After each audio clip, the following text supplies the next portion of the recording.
Buckeye stingy defense. He only has 93 yards combined in their 2 prior meetings. Are they going to win? And I think he runs himself into the Heisman conversation. Now, are they going to win? Are they going to win? Nah, He knows that. not crazy. Y'all said bold, not crazy.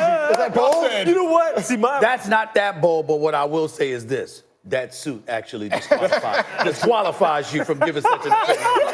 All right, but go ahead. That's a certified hater. That's right. Not at all. But that suit, that jacket, I was wondering about that, but go ahead. Bobby, what is your bold prediction? Well, outside of Manny getting institutionalized for his bold prediction, because that ain't going to happen, I'm going to take the Oregon Ducks over the Utah Utes. Oregon, they're going to win the Pac-12. They're going to ruin Utah's chances. Wow. Before they lost to Arizona State, I would have said they were going to win the Pac-12. That one loss does not disqualify them from winning it. They get it done. I have no problem with that other than I'm sorry, I apologize. I don't care. Exactly. I don't care about Utah. I don't. Knicks win 50 games this year? Knicks? That was low, Bobby. That was low. They might have to score 50 points, let alone win 50 games.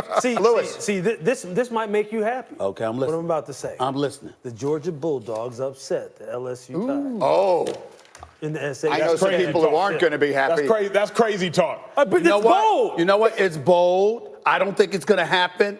But if it did happen, it would be nice to see Swag Good and Ryan Clark. It would be nice to see both of them next week. If that I can already hear both of them just based upon that. I might go to that game. Stephen A., I might enjoy go to the that show. game. Thanks a million, my man. Thank you so much. Always fantastic. First Take is next. They're exactly 5 minutes away with Stephen A. and Max debating whether or not Jerry Jones made a mistake by not firing Jason Garrett already. Plus, how much was Dak to blame for last night's loss? And are the Cowboys good enough to still make the playoffs? It's First Take. It's less than 5 minutes away this morning, right here. It keeps on giving. We spend our hard-earned money every week for our owner to come in on the radio every week, undermine his head coach. I don't care what coach is on the sideline. It could be the janitor. It could be a high school coach.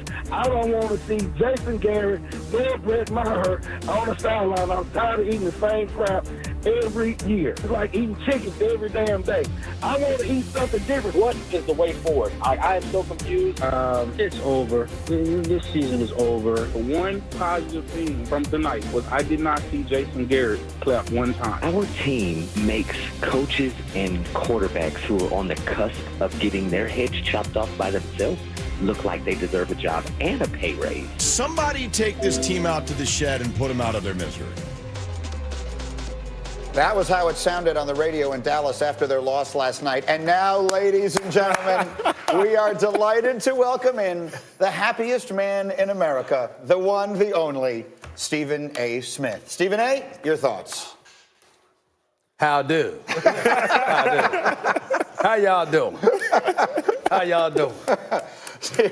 Stephen A., where would you like to begin? I'm giving you the floor. What are your thoughts this morning? First of all, I reckon those Cowboy fans everywhere, all across the world, are pretty miserable this morning.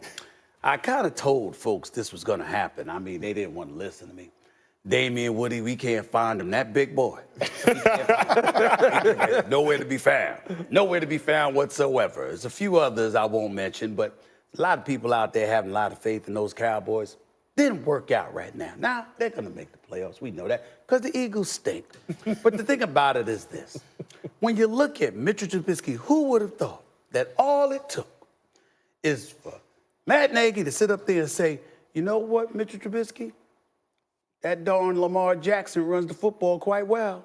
Maybe you might want to try something like that. Deshaun Watson can run the football. Might want to try something like that. When if you use those wheels just to move the chains, all of a sudden the Dallas Cowboys will be incapable of defending any kind of running game whatsoever. That's all it would take. It's not like they're going to make any adjustments. I mean, so this is all it took.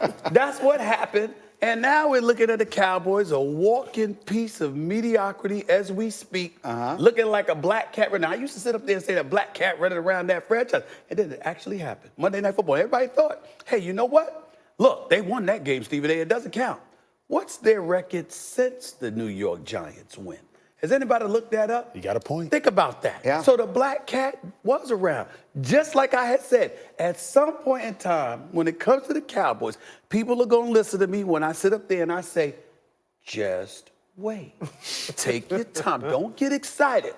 Just wait. They will not let you down. what can go wrong will go wrong. I've been telling my old buddy Will Kane now for quite some time. He hasn't listened. I told Damian Woody, he hasn't listened. Cowboy fans, I'm just saying. I mean, I got boys. Fat Joe was in the studio yesterday. Yeah. A bunch of his boys are Cowboy fans. They were crying before the game. They were crying before the game. And I just tried to tell, I said, listen to your boy Stephen A. They didn't do it. And we got to go down the list. We got to stop letting certain people off the hook. LeBron James is a Cowboy fan. Allen Iverson's a closet Cowboy fan. I don't give a damn what he says. Jamie Foxx is a Cowboy fan. Denzel Washington is a Cowboy fan. Omar Epps, actor, loving basketball and beyond. For now, great actor. He's a Cowboy fan. There's a cowboy virus that's been running through this nation for quite some time, and it's contaminated a lot of people. You understand? But they've gotten off the hook because their names haven't been mentioned on the national airwaves until now. I'm gonna have a hit list. I'm gonna put up mugshots of everybody. You understand? It's gonna be all of these guys, all of these well-known figures who love themselves some Cowboys. LeBron, I think he's gonna win MVP this year. I think he's gonna win the championship. He's reminded everybody why he's the greatest player in the world. But this is a dude that is renowned for being a Cowboy fan. We mention him with everything else. How come we haven't mentioned that man when it comes to the Cowboys? Jamie Foxx, I think, is the greatest talent in Hollywood.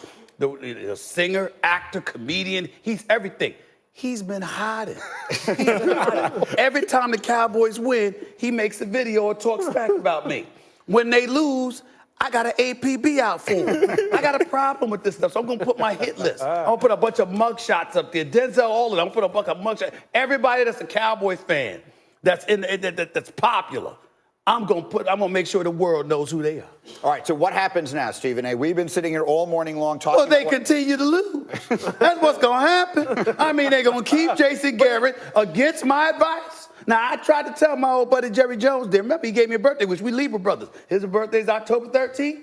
I'm October 14th. Even though he's older, that don't make him wiser when it comes to the Cowboys. I tried to tell him, get rid of Jason Garrett. He wouldn't listen. He kept the man. So what are they going to continue to do? They're going to continue to lose. Now, they ain't going to lose as much as the Eagles, but they're going to continue to lose. But has the pain hit them at the right time? That has not happened. You understand? I know That's very important to me, that the pain comes at the right time. It's a bit early because it came around Thanksgiving, and then after that, it's a week after Thanksgiving. So it came again. So I'm upset about that. But there's still hope that more pain comes down the pike by Christmas time. They could win a couple of games, and then when you, could you imagine the last game of the season, it's the division crown on the line, and then they lose to the Redskins? I mean, could you imagine what Cowboy fans are going to be going through if that happens? I actually hope they beat the Eagles, but they're still tied, and then they got to beat the Redskins, and Dwayne Haskins and Daniel Snyder's crew beats them to end the regular season. That would be hilarious. Let me ask you one thing. Yes. When you talk to your buddy Jerry Jones on your birthday, can you ask him why he gave all that money to Ezekiel Elliott if his coaches don't want to give him the football? Well, I've been asking that question for quite some time.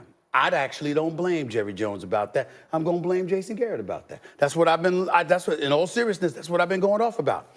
Ezekiel Elliott on Thanksgiving Day had 8 carries for 56 yards in the first quarter.